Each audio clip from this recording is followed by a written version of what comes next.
people, injuring 6 more during what is literally a baby naming ceremony at a Pittsburgh synagogue. Hate crime charges have been filed against the monster responsible, who should be punished to the fullest extent of the law. And predictably and sadly tonight, without skipping a beat, the mainstream media and their friends on the left are once again twisting the tragedy and literally rushing to politicize the tragedy.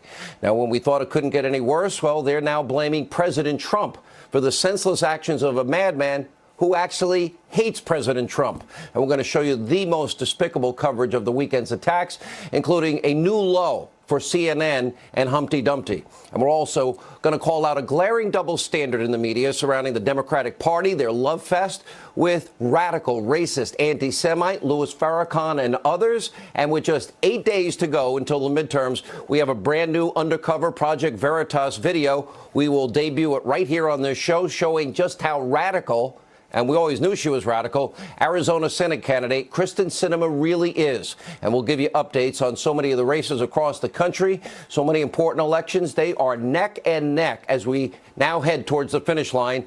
It's your choice this election, not the media's, not the pollsters. All right, sit tight. A lot of news. Time for our breaking news opening monologue. All right, the face of evil, sadly, once again rearing its ugly head. Over the weekend, a despicable anti-Semite named Robert Bowers opened fire inside a Pittsburgh synagogue, killing 11, wounding 6 other innocent people. Among the victims were 2 siblings, a primary physician, a husband, a wife, who were killed in the very same synagogue where they were married more than 60 years ago. This is the deadliest attack against the Jewish community on American soil in our history. President Trump immediately condemned this heinous act of evil over the weekend. Let's take a look. This evil anti-Semitic attack is an assault on all of us. It's an assault on humanity. The scourge of anti-Semitism cannot be ignored, cannot be tolerated, and it cannot be allowed to continue. We can't allow it to continue. It must be confronted and condemned everywhere it rears its very ugly head. Through the centuries, the Jews have endured terrible persecution, and you know that. We've all read it, we've studied it. They've gone through a lot. And those seeking their destruction, we will seek their destruction. Their destruction. The president's right. Evil, anti-Semitic, racists have no place in this country, and perhaps no president in modern history has demonstrated more support for Israel, the Jewish people, than President Trump. It starts with a personal connection. His daughter Ivanka, his son-in-law Jared, both are Jewish. His grandchildren also Jewish. As president, he deported a known Nazi death camp guard, even after President Obama failed to do so. And he is the most pro-Israel president since, well, the UN partition plan 1947-48, even moving, finally, the U.S. Embassy from Tel Aviv to its rightful capital, Jerusalem, a promise made by many past presidents, never fulfilled. Israeli Prime Minister, well, Bibi Netanyahu just thanked President Trump for his leadership in a condolence letter to the Pittsburgh community and the Jewish community in America. Also, Israeli Ambassador Ron Dermer, he had this to say. Let's take a look. I have to tell you, Victor, I've been following anti-Semitism all of my adult life. I have never heard a stronger statement than the statement the President of the United States made yesterday. He said at his rally in Illinois that if you are going to try to destroy the Jewish people, we're going to destroy you. I've never heard a non-Israeli figure anywhere, not a European leader, not an American president, ever say such a strong statement condemning anti-Semitism. And it was the right thing to do for the president. Now, despite what you just saw from Ron Dermer and what you heard from the prime minister, of course, the mainstream media, Democratic Party, they are now speaking with one voice, literally condemning President Trump for this weekend's horrific attack. In Washington, in the Washington Post, Dana Milbank writing, quote, Trump's America is not a safe place for Jews. Also in the Post, an editor writing that Trump has, quote, stoked the fears of those like Bauer. And according to a columnist in the New York Times, quote, Trump has flirted with the deepest racists and Nazis, and it has not gone unnoticed, least of all by them.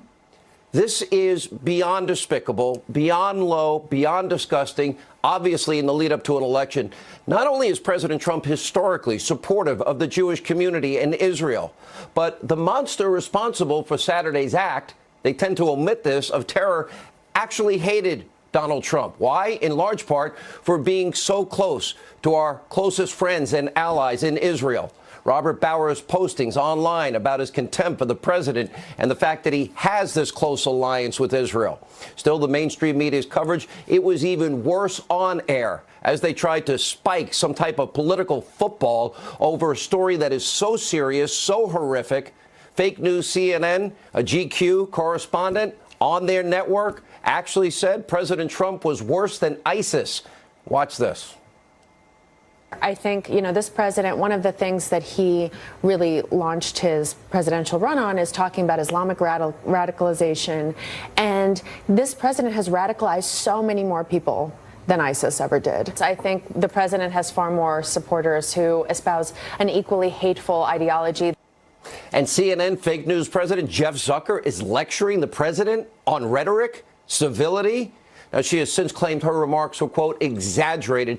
This is the kind of hateful, absurd rhetoric. It's nonstop.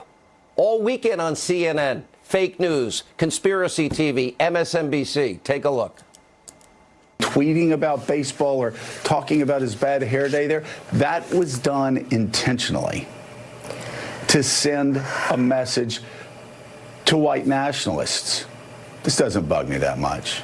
These aren't dog whistles at this point. They're bullhorns. Anti-Semitic comments, anti-Semitic tropes seem to follow him everywhere. He has an obligation to try to rid us of much of this tribalism. And I think what he's done over the course of the last few years is help foment this. The president has not been dabbling in eliminationist rhetoric. At some points, he doesn't dog whistle. He uses megaphones to tell these tribes that they belong to him.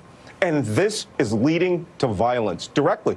How do you marry this situation where the president last week says he's a nationalist? All he had to do is say white nationalist to that. He does have to take some responsibility for the type of racist bioclimate that we find ourselves in. The president's obviously a racist. He's obviously a demagogue. He obviously condones anti-Semitism, stokes up nationalist hatred. Now, remember, this comes after days of the media's quest to pin the mail bomb scare on President Trump. Again, politicizing tragedy, something that all Americans should be united on. Take a look. Evil lurks in the hearts of men, and it does. And what Trump has tapped into is evil. This has now become a struggle about good versus evil. And the president of the United States is evil. He created the atmosphere where a sick person, a criminal, somebody like this terrorist would actualize Trump's clear intent. That sounds like he's not condemning the bomber. It sounds to me like he's partnering with him. The president's inflammatory and violent rhetoric inspires these murderers and bad guys. Trump is evil, partnering with the attempted bombing. And that brings us, by the way, to fake news CNN's Humpty Dumpty himself. That basically is CNN's poster boy and pretty much the stenographer for Jeff Zucker, Brian Stelter, over the weekend. He and a guest from the Washington Post tossing around an idea that this show, Hannity, responsible for violent actions of a deranged individual. Now we're crossing into legal territory. Take a look. Margaret, you wrote about this week with regards to the bomb attacks, these suspicious packages. You said, look at all his targets. This reads like a list of Sean Hannity's pre-broadcast crib notes. That was the way you put it in your Washington Post column. Again, are you blaming the Hannitys of the world? Well, I think they have a share of sort of this, revving up of hatred. What you're hearing from Jeff Zucker, Humpty Dumpty, fake news CNN, other members of the mainstream media, this is crossing lines into slander. This is libelous. And by the way, with obvious malice. They refuse to tell the truth about what my loud positions have been against all violence, purposely lying about my positions over and over again, Go back to the Kavanaugh hearings. It's been me calling for security of every American, regardless of their political opinions, constantly denouncing violent actions. You have heard me say this a million times. America's issues must be addressed at the ballot box, saying over and over again, and I posted the tapes on Hannity.com when Barack Obama was president, we must protect America's presidents. And by the way, I even said I would physically defend CNN reporters or anyone else if I saw any physical act of aggression against them. And I meant it. You know, if you call out lies, call fake news for what it is, if you point out a political agenda under the guise of so-called news, that is not a call for violence. It is a simple, fundamental truth the media doesn't want to hear. There's a reason the American people are chanting, CNN sucks. They're earning that chant where they're literally minute by minute, second by second, 24/7 hatred of all things Trump. And of course, the media is purposely lying, and it's downright reckless. It's irresponsible. You know what? If something happened to me, think about that, or another Fox News employee. By that twisted standard and paradigm, they would be held responsible. And with all due respect to a lot of people, I've likely had more threats against me in my career than any one of them. Real threats to me, to my family, to people that work for me. And today, during an interview with Laura Ingraham, which will air in the next hour right after this show, President Trump responded to the media's blame game, and here's what he said. Take a look.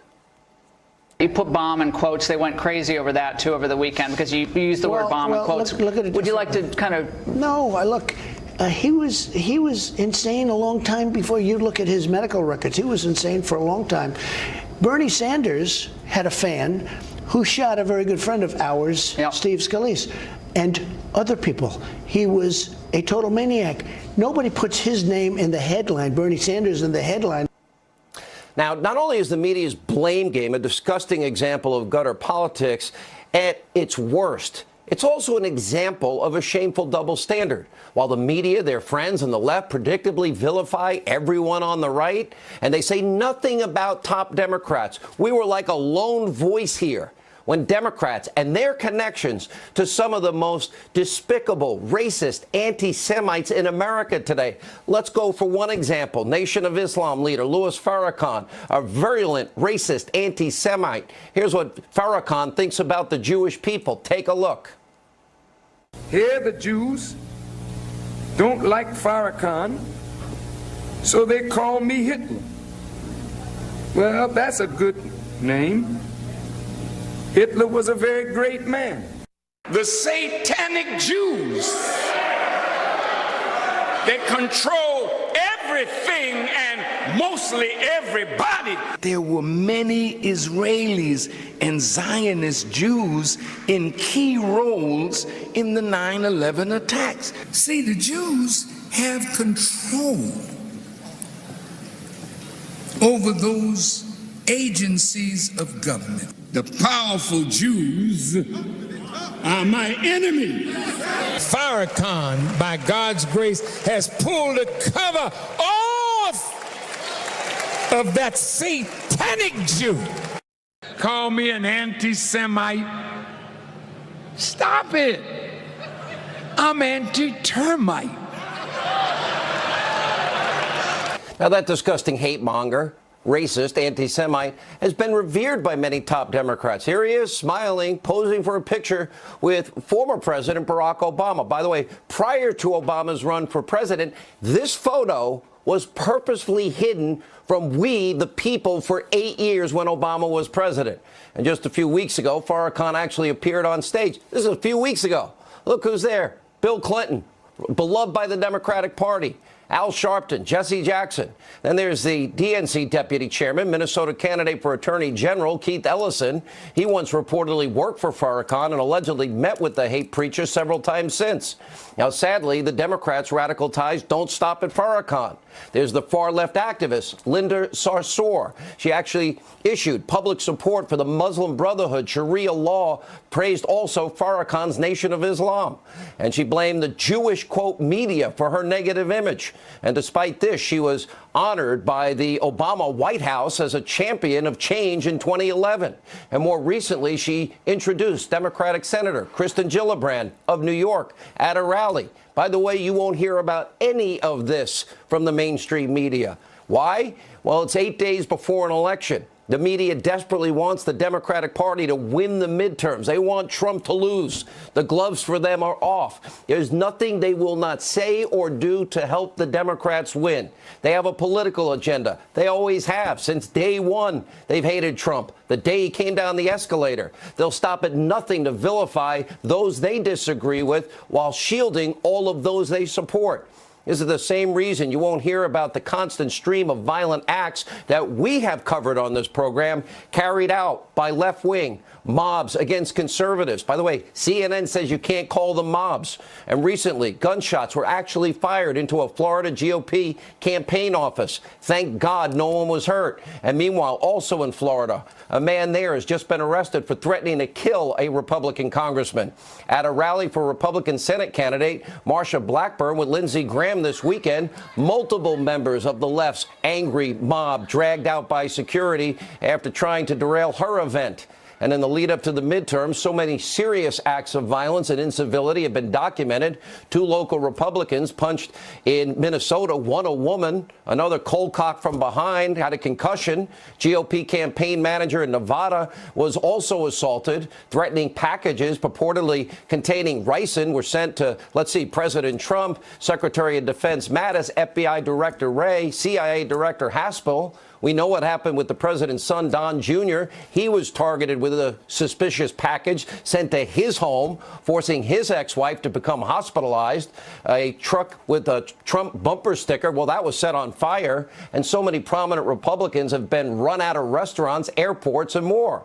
And I've almost been saying daily and nightly, all of this has got to stop. While every person definitely is responsible for his or her own actions, we've been calling for calm, peace, security. Americans can settle their differences at the ballot box in 8 days. Violence is not an acceptable answer to any political disagreement. By the way, Hillary says we can't be civil. Eric Holder says kick them. And we've had far worse. What? Maxine Waters saying create a crowd, follow them into restaurants, department stores, grocery stores. Create a crowd, tell them they're not wanted anywhere anymore. 8 days from now, we, the people, have a chance to settle your differences in a peaceful, democratic way. And tonight we have so many updates from so many important races around the country, including even more shocking developments out of Arizona tonight.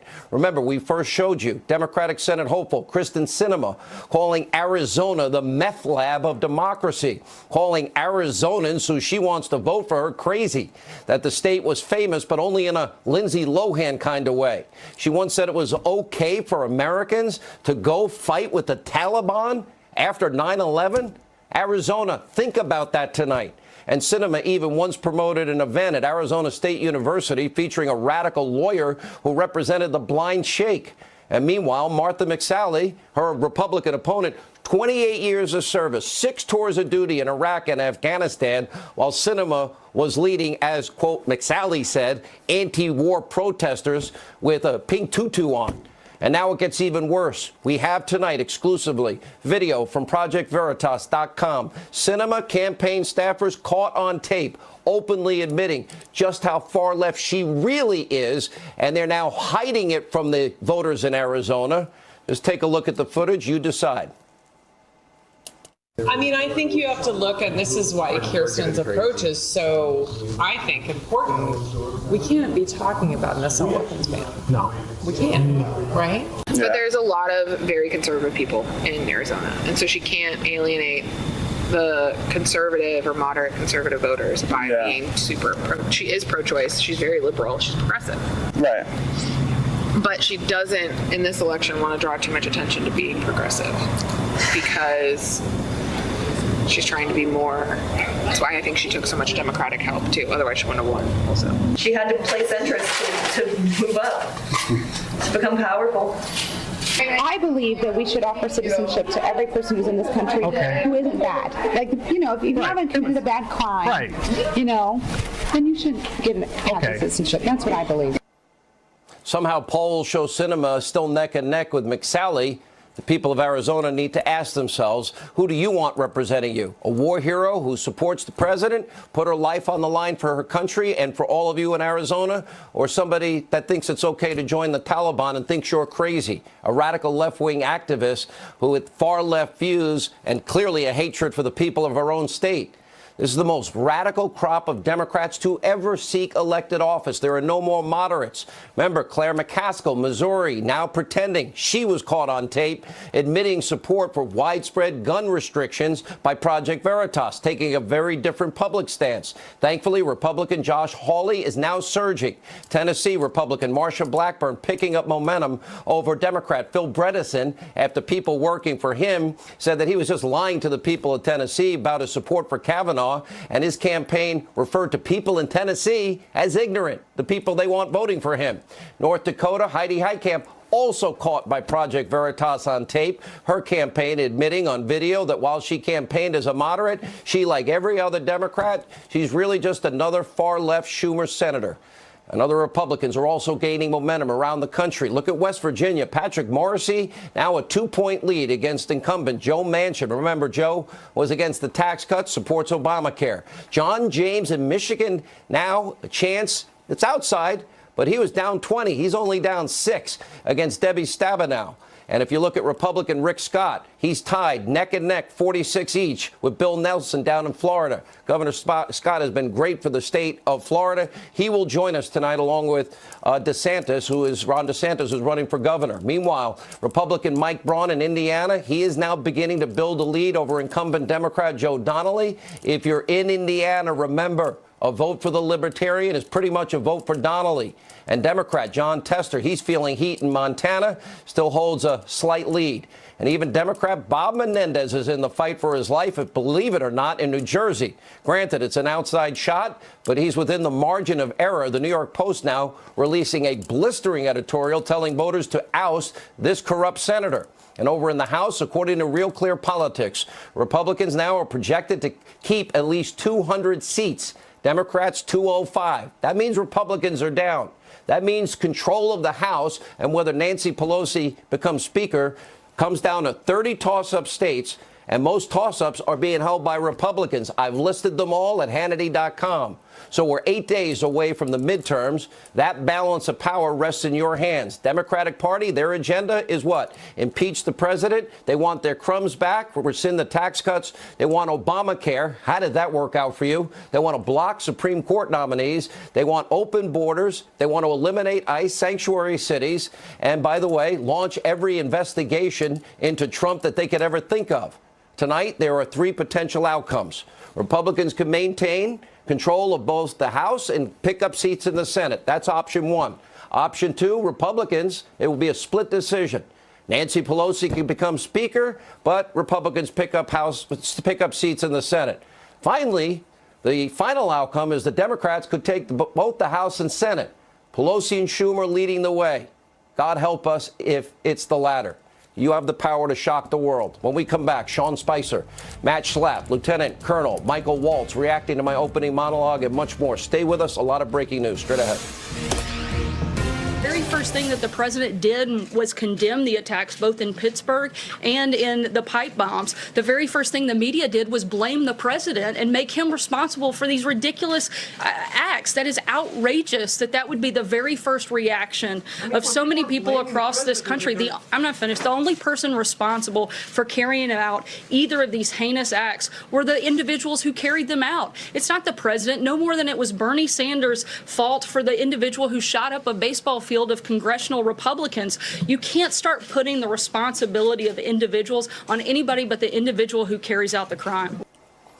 That was White House Press Secretary Sarah Sanders criticizing rightly the media for trying to tie President Trump to the horrendous, vicious anti-Semitic shootings in Pittsburgh and the mail bomb scare. Are they that desperate? Here with reaction. American First Action Senior Advisor Sean Spicer, American Conservative Union Chairman Matt Schlapp, Florida Republican congressional candidate Lieutenant Colonel Michael Waltz. And by the way, Colonel Waltz has been active at the Florida GOP office that had gunshots fired into it over the weekend. Michael, tell us what happened down there. Well, apparently someone decided to shoot up the local party headquarters, where I also have a campaign office. I was just speaking there last week, and the podium and the wall where I was speaking is now riddled with bullets, Sean. So this is personal. The campaign volunteers had just left before this happened. And I got to tell you, as a combat veteran, you know, this is what we deal with over in the third world, over in places all over the world.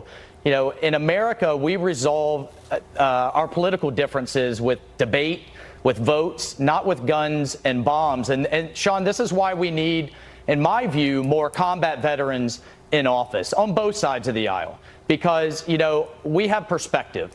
Our enemies have names like Osama bin Laden and like Mullah Omar, you know, not names like Nancy or Chuck. You know, we understand who the real enemies of the United States are, and this is no way to resolve our political differences. This has to stop. You know, and Sean Spicer, I never blamed Bernie Sanders. As a matter of fact, I went out of my way to say he's not responsible for what one of his supporters did on that ball field.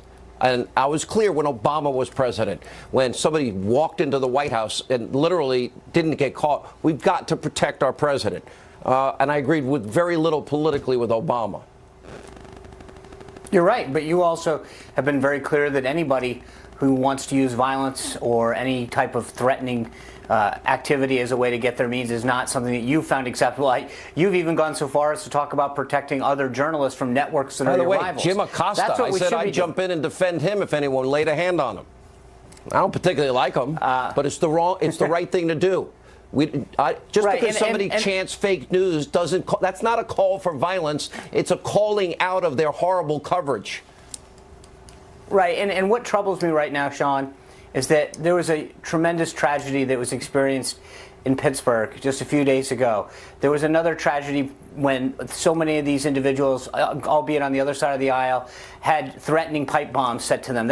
I can't imagine the level of anxiety and concern that puts those individuals and their family. This should be a time of healing. This should be a time of concern. Instead, we see this finger pointing, mostly in the direction of President Trump, trying to figure out how much blame we can assign to him, as opposed to comforting those who were injured or who lost loved ones in Pittsburgh.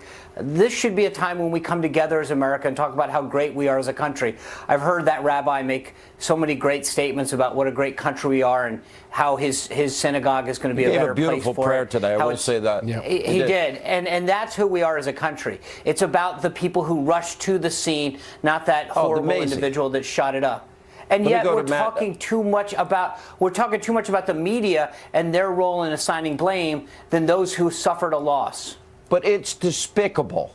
The rush to look, they hate Trump on these networks every second, every minute, every hour of every day. And then they can't understand why they get criticized. It's warranted. That's why. You know, Matt, look, for example, you know, the media only cares about Russia collusion, not about Hillary's bought and paid for dossier used to lie to commit frauds on FISA courts and influence an election. They only care about Kavanaugh 40 years ago, but not about Keith Ellison or Bill Clinton. And similarly, you know, all these people that have been, you know, attacked in restaurants by mobs, they were virtually silent. So their hypocrisy is on display. Well, I know what it's like because I go on some of these networks and some of these shows, and I will tell you, Sean, that the American people are fair and they see through this. If you look at the polls, you know, some of these media personalities like to talk about the president's polls, which are actually pretty stout, especially heading with a week to go for the election. If you look at their own polls, they're terrible. People actually, if you call it the fake news or the left-leaning news, whatever you want to call it, they are not held in high esteem by the American people because they believe they have an agenda and they're dishonest about that agenda. And so they try to spin everything that happens in society, in this case, into Donald Trump's fault. He's responsible for everything that's going wrong in the country. The problem with that is that the polls show that the American people actually feel better about this country than they did in all the 8 years of Barack Obama. So we are on the right track, and they see the president as leading, and they don't believe these lies. All right, let me ask all three of you. Michael, we'll start with you. Predictions. It's either going to be Republicans wins House, Senate, extra seats, split decision on the House and the Senate, or Democrats win. Prediction. Sean, I've knocked hundreds and thousands of doors over the last year. I'm not asking the Give me the people want prediction. results. They don't want resistance. Period. And I think we're going to see Republican wins and Republican turnout. The red wave is coming. What do you think, Sean Spicer? Republicans pick up seats in the Senate. We have a 55-seat majority. We maintain a 2-vote majority in the House, maintain both houses. What do you think, Matt? 3 seats in the Senate or more, and I think it's a coin flip on the House. It's getting better for Republicans every day. I say Republicans pick up at least 3 in the Senate, and if the vote were today, I say they're down 5, and that Pelosi's winning as of now. That means people have to get out to vote. All right, thank you all. When we come back, President Trump, First Lady Melania Trump, traveling to Pittsburgh tomorrow. Kristen Fisher will join us from the White House with a full report. And over 5,000 troops as of today headed to the border. Jason Chaffetz, Sarah Carter react. A lot more news as Hannity continues. With the very latest on the president's upcoming visit to Pittsburgh tomorrow, as well as an update. The president sending troops to our border. Fox News Washington correspondent Kristen Fisher tonight. Kristen. Well, Sean, President Trump says that he's going to Pennsylvania tomorrow to really grieve with the Pittsburgh community. He has been welcomed by the rabbi at the Tree of Life Synagogue, which is where this deadly attack took place. But there are also about a dozen other Jewish leaders from a national organization for progressive Jews who are saying that President Trump is not welcome in their city until he fully denounces white nationalism. Well, tonight, in an interview airing in about 30 minutes, Fox's Laura Ingraham asked President Trump if he'd like to clarify what being a nationalist means to him. Here's what he said. To me, I don't have to clarify. It means I love the country. It means I'm fighting for the country. I look at 2 things, globalists and nationalists. I'm somebody that wants to take care of our country because for many, many years, you know this better than anybody, our leaders have been more worried about the world than they have about the United States. Now, she also asked him why he decided to take the rare step of sending more than 5,000 active duty military members to the southern border when he's already deployed the National Guard, which is something that both Presidents Bush and Obama did to little effect. Then I'm sending up the military. This is the military. And they're standing there. And one thing that will happen. No lethal force. When they are captured, we don't let them out. What has been happening, and we're not as of pretty recently, we're not letting them out. What happens is they would catch and release. We're catching. We're not releasing. Now, the White House is also considering some kind of executive or regulatory action. One idea that's being tossed around is to only allow migrants to make asylum claims at official ports of entry, which means that any migrants who cross the border illegally would not be able to claim asylum in the United States. Now, Sean, that is an option that is still being considered. It is still on the table being considered by the White House tonight. But that decision to send the military to the border, that is already happening, Sean. All right, Kristen Fisher in our nation's capital tonight at the White House. Thank you. Joining us now with reaction, the author of the book, The Deep State, Fox News contributor Jason Chaffetz. Also, Fox News contributor Sarah Carter. She just returned from Guatemala for an independent investigation into the caravan. Sarah, I'm assuming that 99% of those people, estimates anywhere from 5 to 7 to 14,000. Some seem to think that the crowd has gone down in size a little bit. I'm assuming 99.8% are good people that want a better life for themselves and their families. But there is nobody on television that can vouch for any one person there. You reported that you ran into people with MS-13 tattoos on. And the danger is we're a nation of laws. Our sovereignty needs to be respected, as well as our Constitution.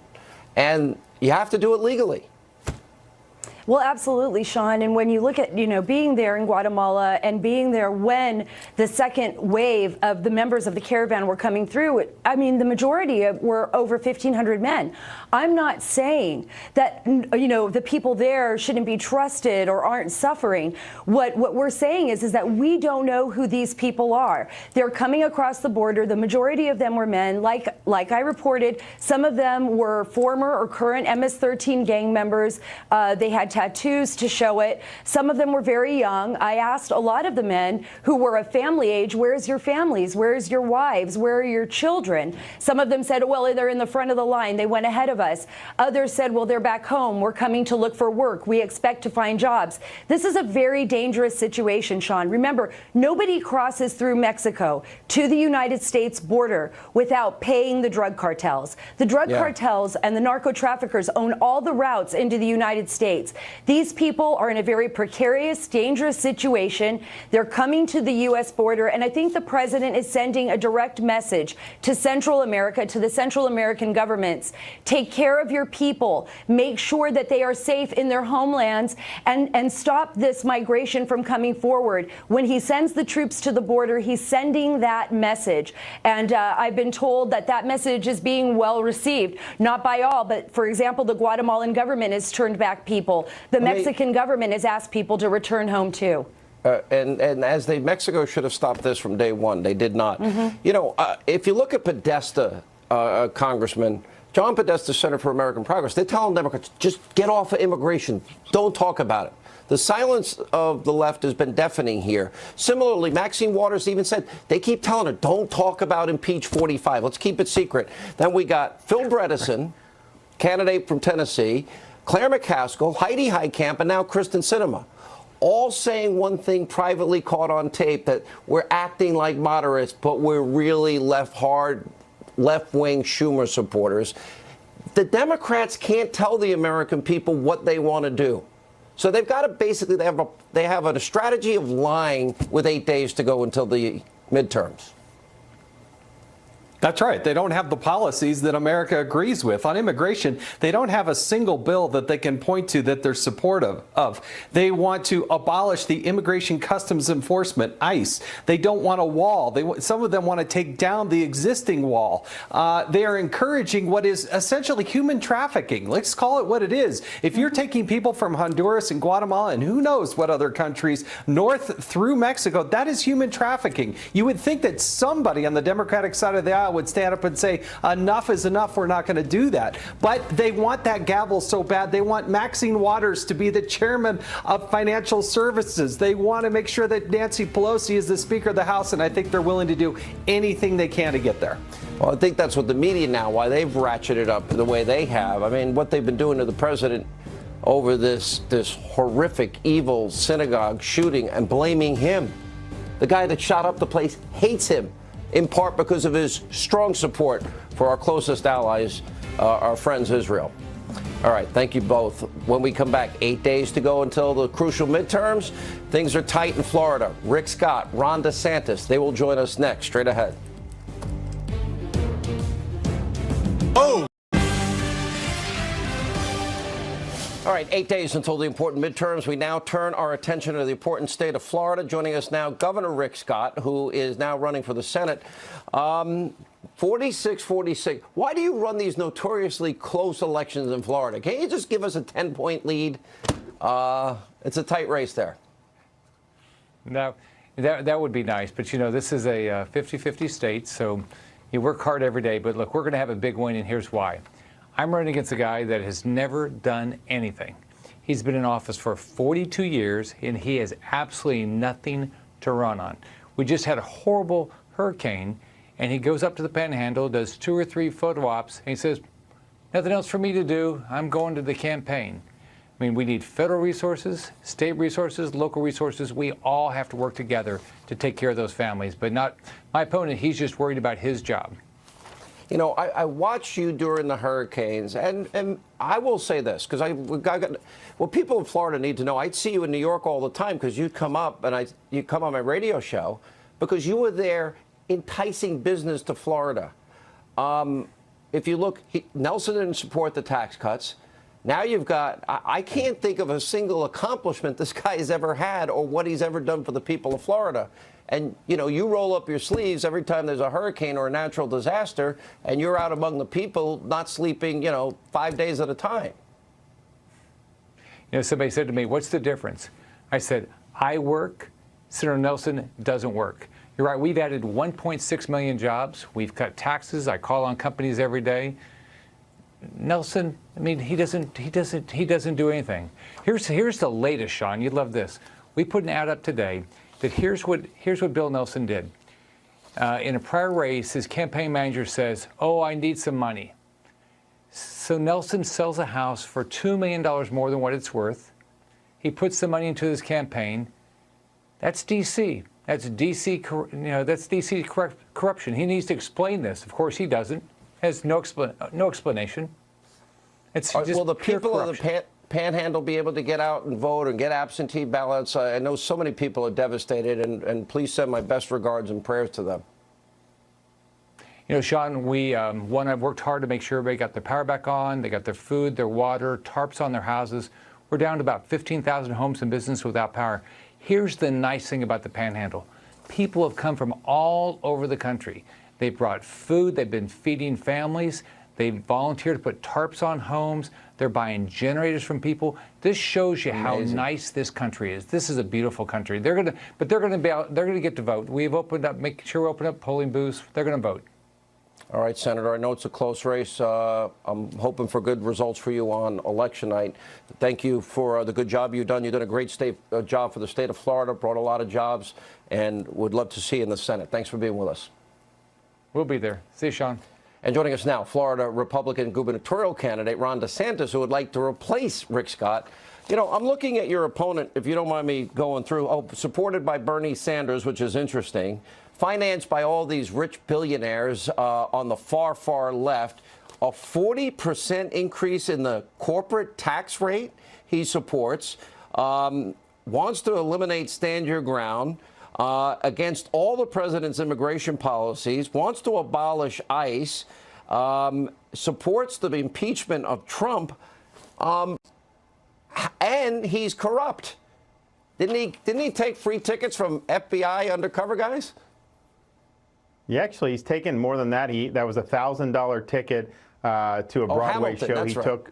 Yeah, from an undercover agent posing as a contractor with the city. But then the lobbyists who arranged that junket also paid for Gillum to go and have this luxury stay in Costa Rica, which was worth about $1,000. And then what happened was Mayor Gillum turned around and gave that same lobbyist a contract with the city for $2 million. So it's quintessential pay-to-play municipal corruption. And oh, by the way, that undercover FBI agent, new documents that came out the other day, he actually underwrote a Gillum fundraiser for $4,300. Gillum never disclosed that, but these documents prove it. So there's no doubt that there's corruption in Tallahassee. It is one of the most corrupt cities in Florida. It also has the highest crime rate in Florida. And this is a guy who has taken a pledge attacking our men and women in law enforcement. He will not stand by them. One of the reasons Florida has prospered, no state income tax. I know Rick Scott has brought a lot of business to Florida. If you get a 40% increase in your business taxes, you're not going to have anybody coming into Florida. They're all going to leave to friendlier tax states. It would be a disaster to me. We'll lose jobs, we'll lose businesses, and all the flow of investment that we're primed to get, particularly on the heels of the federal tax bill and getting rid of the SALT, that will come to a screeching halt. But here's the thing, Sean. He would raise more taxes than just that. That's just what he's telling you. What did he say about the police? He's not a big fan of police, I read. He said police and prisons have no place in justice. It's outrageous. Oh, my gosh. All right. Ron DeSantis, another close race. Florida's very tight. These are two races I'm paying close attention.